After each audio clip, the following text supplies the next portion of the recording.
White. Good morning, Ellen. I see you're still wearing your wedding gown. I can change your word until our marriage is saved. Oh, Sorin!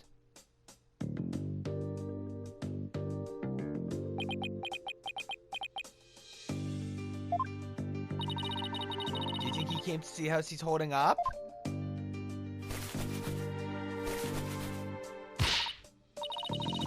Sorin, my love, you came all the way to the courthouse just to see me?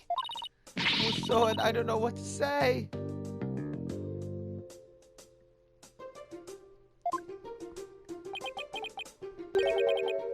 Blueprints.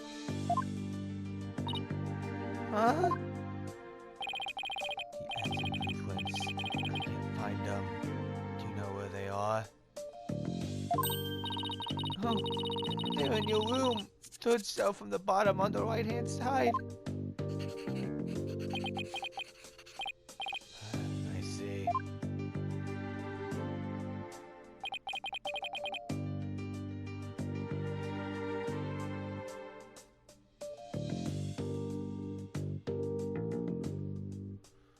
He's leaving already?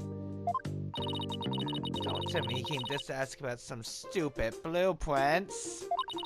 Is he really that cold of a person, or is that just how he comes off? I wonder. What about me, Sorin?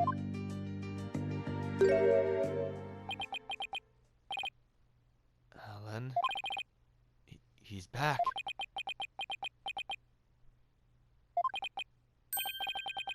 Come home soon. I'm lost without you.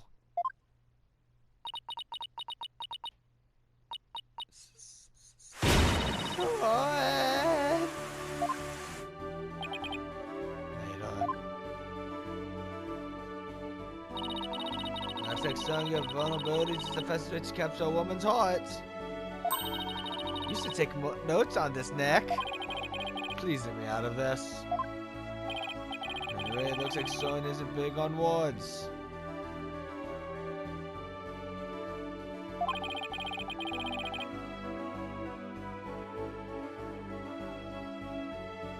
But it's clear he cares about Alan. And then I actually feel kind of relieved.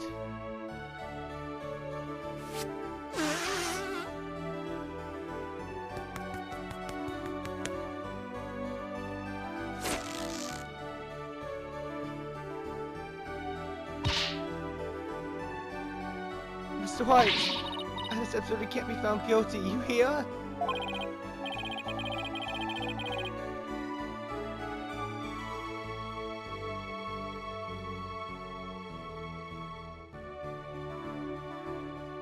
Don't worry, I'm going to do everything I can to prove your innocence. Thank you, Mr. White.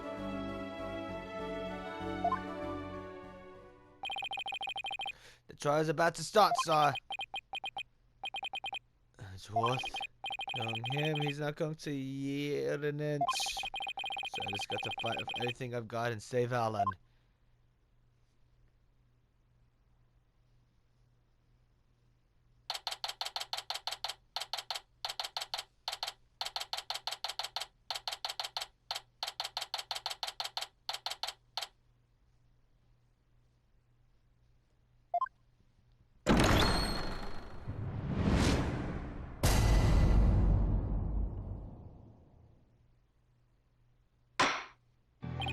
Court is now in session for the trial of Ellen Riot. The defense is ready, Your Honor. The prosecution has been rosy for a while, Your Honor. Seeing so many familiar faces gathered together like this, I feel as though I'm at a grand reunion. It makes me want to go out for dinner and a drink and reminisce with all of you. Oh, that sounds like a great idea. I was dying for a real burger the whole time I was away. You could make it a welcome back party for Maya. How about it, Edgeworth? I have no intention of conversing with my enemies. Now then, Your Honor, let us start this trial at once. Oh, so not one for light-hearted banter, are you, Mr. Edgeworth? Jokes make you might be worthless in a court of law. Guess we'll just have to have the party without him then. However, after the conclusion of this trial, I might consider joining you for your little welcome back party. I certainly wouldn't mind an invite at the very least. He still has a mostly constipated as ever, I see. Now then, Mr. Edgeworth, if you could please go over the details of this case for us. The victim was Dumas Gloomsbury, a servant in the Sprocket household. He was in attendance at the wedding reception that occurred from 7 p.m. to 10 p.m. Mr. Gloomsbury apparently felt some animosity towards Ellen Wyatt and saw. A bit after the reception ended at 10 p.m., he assaulted Miss Wyatt with the attempt to kill her. The defendant fought back and ended up killing Mr. Gloomsbury. In other words, it was justified self-defense, correct? If that's the case, then the defendant might not be criminally responsible. He's right. In this case scenario, I could go for self-defense to avoid the criminal charge. I wonder how Edgeworth plans to counter that, though. Prosecution's first witness will make my view on this matter clear, Your Honor. Very well. Bailiff, please bring in the first witness.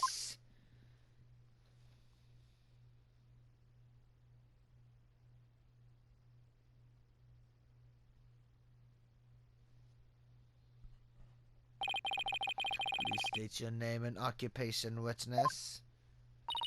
I'm a Sky, forensic investigator. And I'd just like to say, sir, that being in the same courtroom as you is a great honor. Oh, that's right.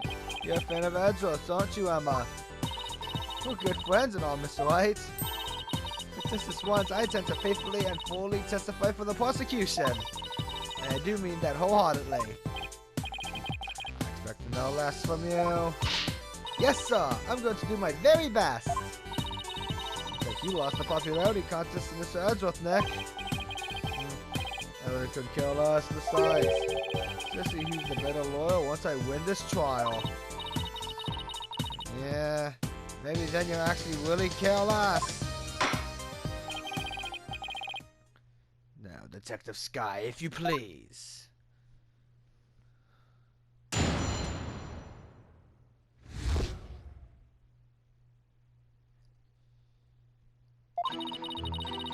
The motor weapon was a clock called the Timekeeper. The victim was hit with it from behind, and he fell over right into the lantern.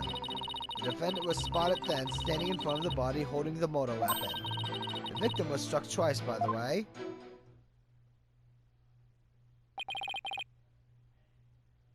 He was struck twice? That's right. There's no mistake about it.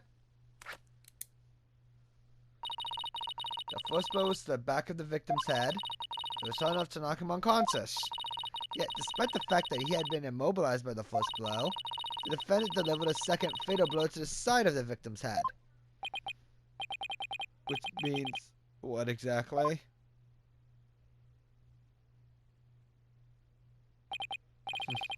I figured it would go right over your head. Let's put it this way. By striking the victim a second time, the defendant killed her last chance to escape from any criminal wrongdoing. She did? But how, Mr. Edgeworth? The defendant may have been fighting back because he was being attacked. However, she then went on to deliver a fatal blow to a man who was already fully unconscious. Nick? Is he saying what I think he is? I don't feel so well. And thus, Mr. White had justified self-defense been removed from the table.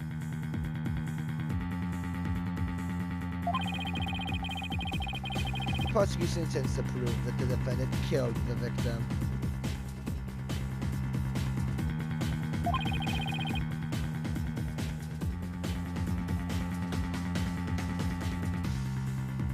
With murderous intent.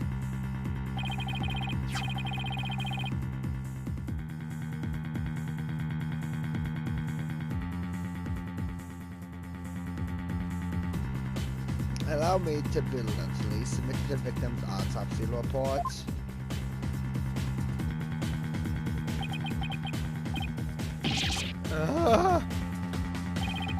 So that's why he was acting all smug. Or more smug than usual. It's fine, right? It's not like we were going to plead self-defense anyway, right? Right, but that says a negative question of Ellen.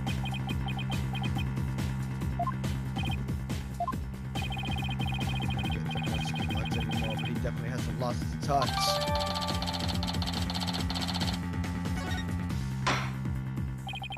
Now then, Mr. White, you may begin your cross-examination.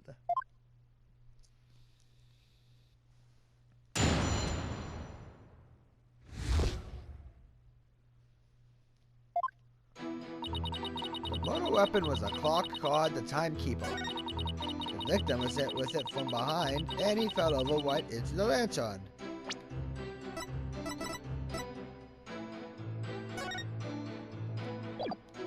Objection! Detective Sky, I'm afraid I have to apologize in advance. For what? For embarrassing you in front of your idol. What do you mean? If you take a look at this photo of the crime scene, you see that the victim is lying on his back. If the victim had been hit from behind as you claim, he should have fallen over into the lantern face down. Aha! It's not enough to simply take someone's side, Detective Sky, even if it is Mr. Edgeworth.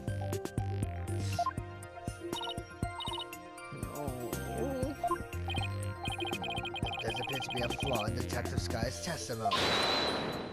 Hold it! Mr. White, if you think I'm going to just back right down, then you're sadly mistaken. Emma's unusually fired up today. Don't forget, season 4 hero, Nick. If the Steel Samurai came to watch this show, I'd want to do my absolute best too. Listen, Mr. White. It's entirely possible that the defendant moved the victim's body after he fell over. In that case, there wouldn't be any contradiction, right? Indeed. That was an excellent counter-argument, Detective. You can count on me, sir. So, what do you have to say to that, Mr. White? Is it possible that the victim's body was moved after he fell into the lantern?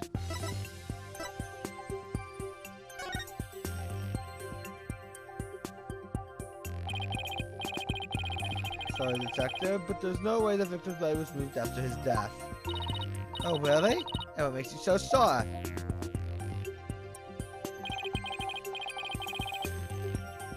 One look at this here and it should become obvious.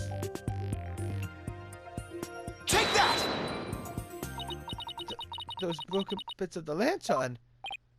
Yes, if the body had been moved after the fact, these fragments would have fallen off of it. As you can clearly see, they're lying perfectly undisturbed on top of the body. This means that the victim must have been lying face up from before the lantern even broke. You're right. Wait a minute. If that's true, when was the victim killed? I mean, the lantern was still whole during the reception, right?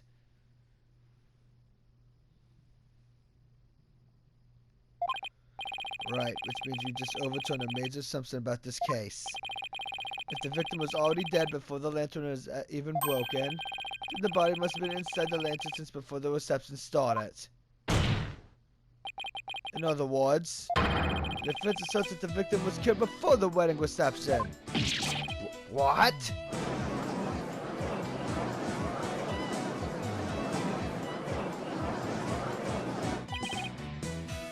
Sort?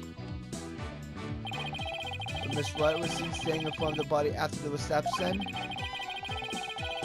it wasn't the moment just after the murder was committed. It was the moment he happened to discover the body, just as Miss Wyatt claims.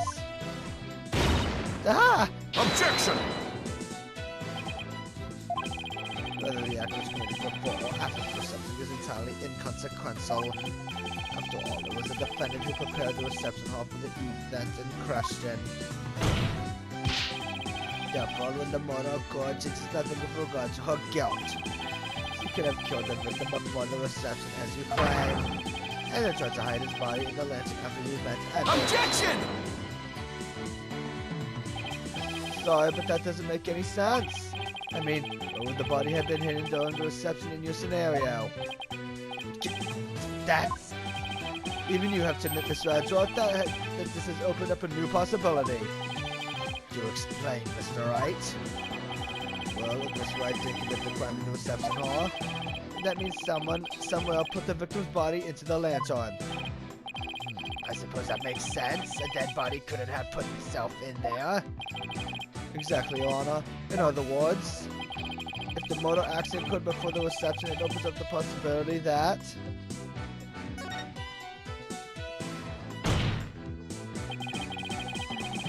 the body was hidden inside the lantern. It's possible that the body was moved along with it from somewhere else. Oh, you're right! You can warn that mouth of yours all you want. But do you have any evidence to support what's coming out of it, Mr. Wright? Of course I do. But the answer lies in that piece of evidence, and it's something that was left at the crime scene that will point us to where the victim was really killed. Very well, Mr. Wright, in that case. What proves that the lantern and the body were moved from somewhere else? Take that! Photo of the victim again? Yes. I'd like the court to focus on this thing right here. Take that! Now, pedals, Mr. White. These petals are from a kind of flower that were not present in the reception hall. This means they must have gone into the lantern when it was somewhere else. This word you propose is somewhere else to be, Mr. Wright. I propose that this piece of evidence should test where the flower petals came from.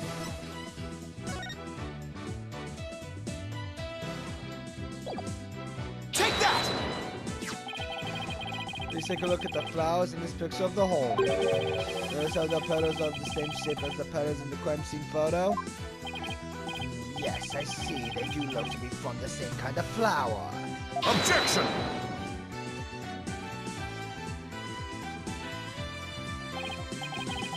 That's really all we got. A flower is a flower. Is a flower. They're all the same. I would hardly call this as compelling evidence. I'm afraid I couldn't disagree with you more, Mr. Edgeworth. I gave a flower of this set to my lovely wife once when we were young, so I can assure you that this is very meaningful and compelling evidence indeed. The soundness of my judgment in this matter is backed by nothing less than pure love. But Your Honor, let it go, Mr. Edgeworth. It's clear you don't know much about flowers. It's not like you have anyone you'd actually give any to after all. But maybe you should study up on them, just in case you have 3% itself. The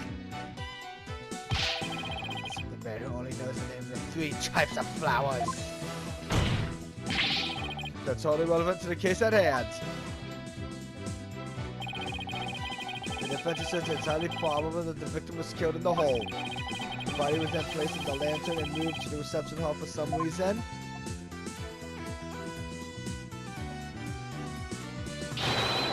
It would completely destroy the prosecution's case. And you mean the body was... Yes, the victim's body was... inside the lantern during the entire beautiful wedding reception. While the defendant and her betrothed were celebrating their love.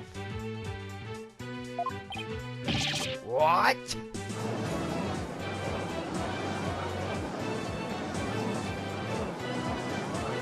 Objection!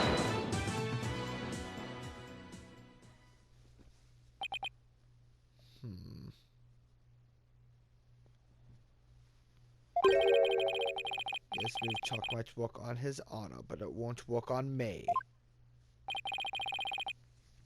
What are you talking about now?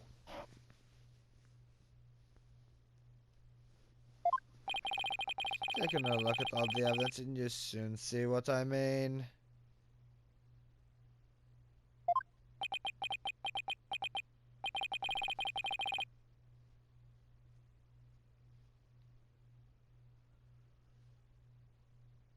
I wish you would just tell me already. Detective Sky, I'm sure you'll already figure out what I'm talking about, correct?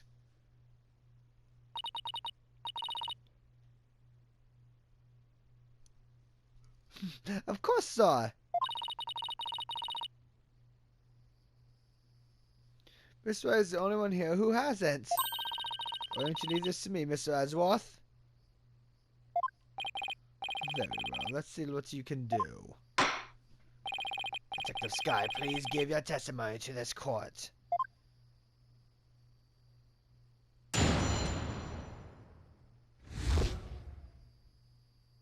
The victim could not have been killed before the reception.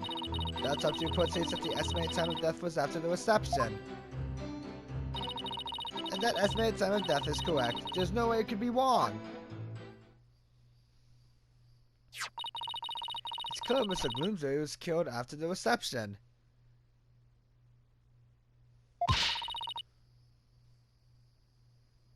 And that completely contradicts your claim. I guess so.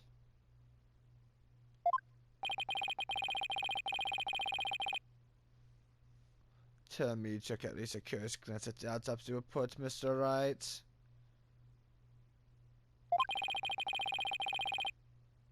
It appears you're growing rusty since our last outing. Might I suggest you go back and brush up on the basics?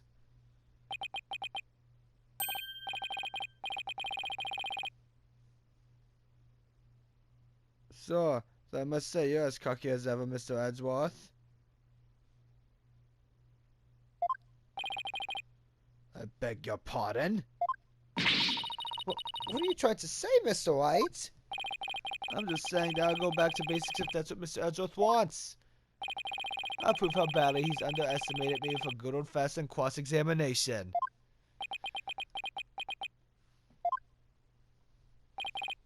Very well, let's see you put your money where your mouth is, Mr. White.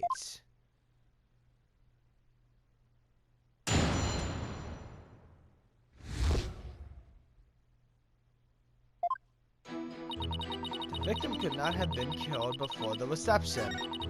The autopsy report states that the estimated time of death was after the reception.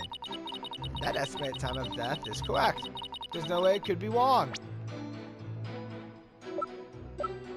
Objection!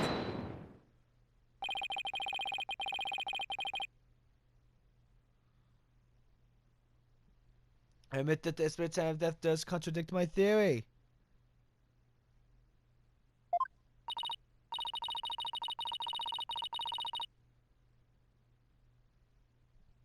Finally, and that means your theory that the victim was killed before the reception is still entirely plausible.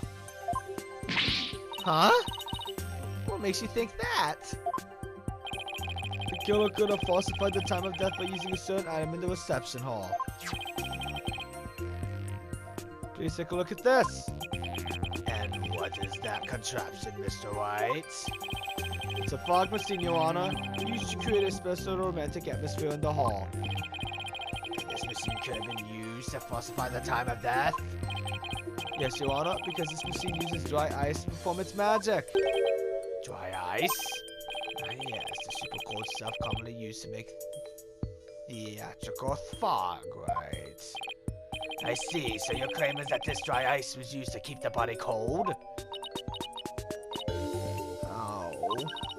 In that case, I guess the victim could have been killed before the reception.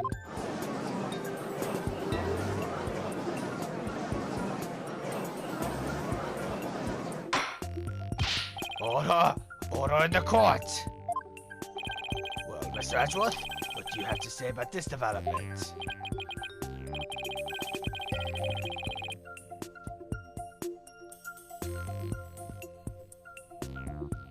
That the victim was killed in the hole before the reception?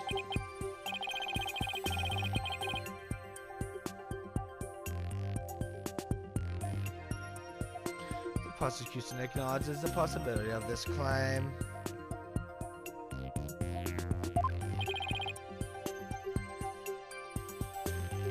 Now we're getting somewhere. The prosecution would also like to thank you, Mr. Wright.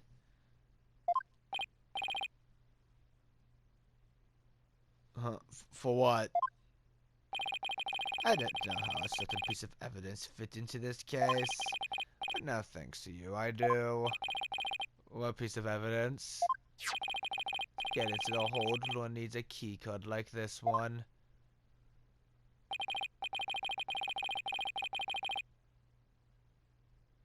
And here we have a record of those who entered the hold with such a card.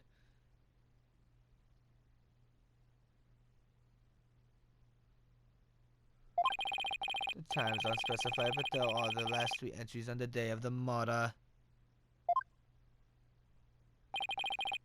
And as you can see, the last person to enter the hold that day was the defendant.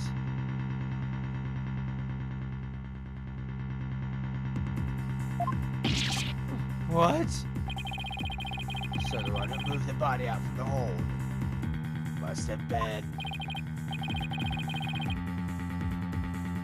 That's right, it was none other than the defendant.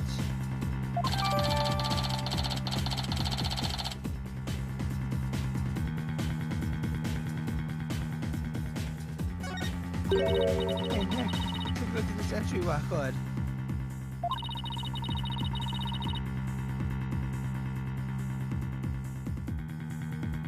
A couple of other names on here besides Alan's. You're right. According to the entry record, Mr. Edgeworth, Pearson Nicody had also gone into the hold. Is it possible that he could have been the culprit? Objection! Sorry, Mr. Nicody was escorting a few of the guests at the time.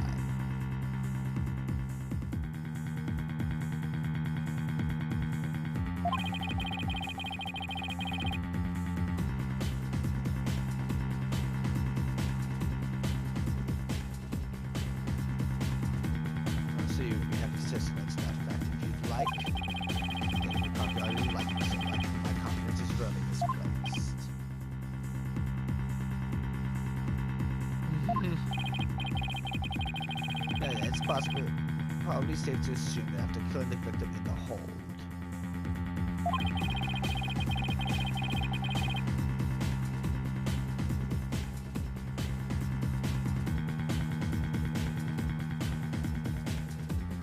The defendant moved his body to the hall in order to dispose of it discreetly.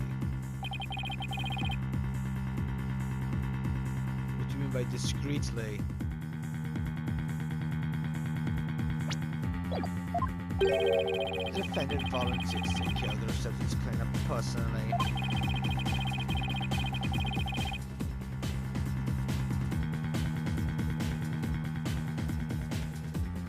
It means the Lord had the chance to dispose of anything in any place he wanted,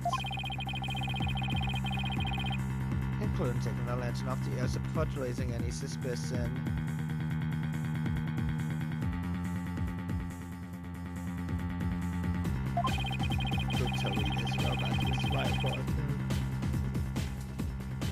We'll clean up duty, Mr. Wright.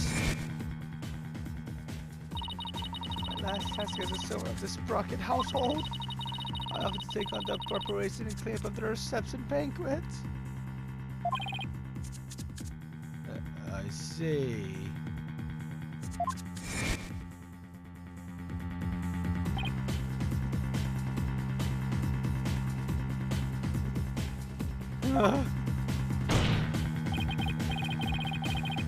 Look at you stretching buckets like a Wookiee, even after all these years. Nevertheless, thank you for proving that the only person who could have killed the victim in the hold is Alan Wyatt.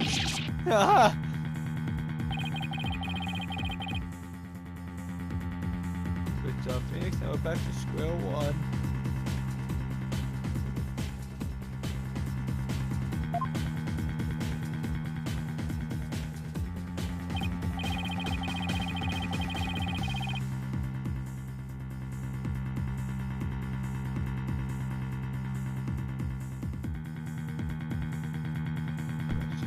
Sykes with some help in reviewing Defense for Dummies.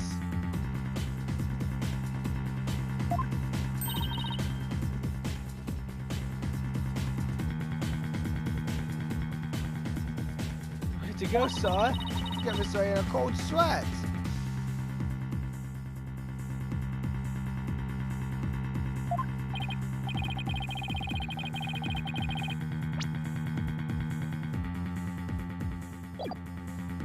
I wonder if maybe the promise of seeing that miserable look on his face is what brought me back to the courts today. It's only made all my stress and worries of secret security melt away. There's been a lot of stress built up. I'll give him something to stress out before we're through today.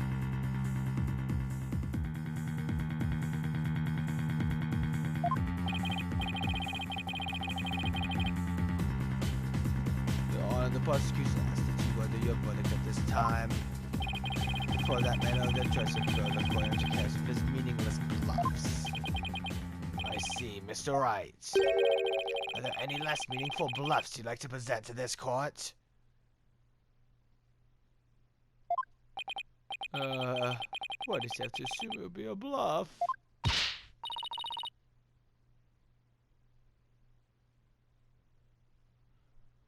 Nick, hurry up and throw a good one out there! I will.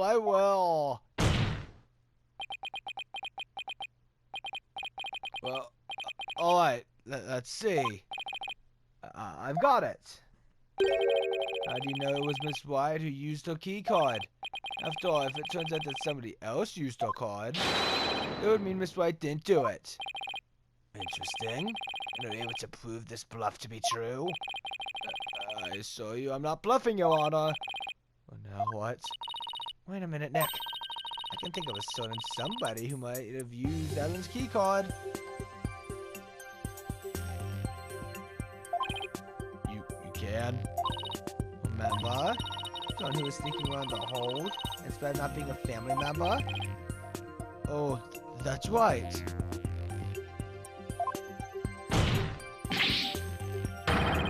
Your Honor, the defense would like to call a certain witness to the stand. I need the testimony of this person who might have entered the hold of Miss Wyatt's card. Take that!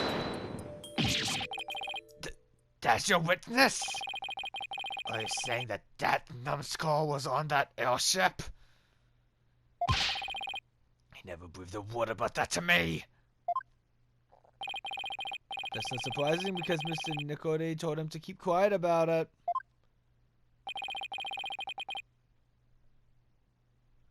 But Mr. Butts himself admitted it to me.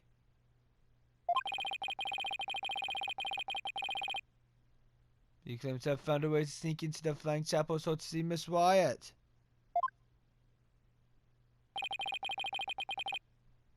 This photo he took and gave it to me as proof.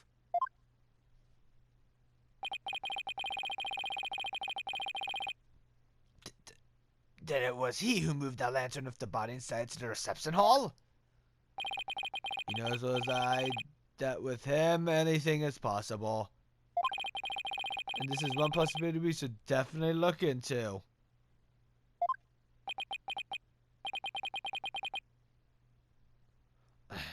I can't believe this. Wonder what is he doing mixed up in this?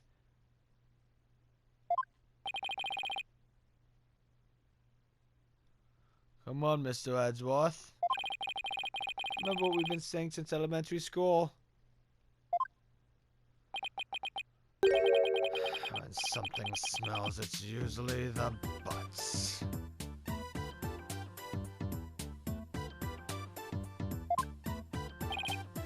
Exactly.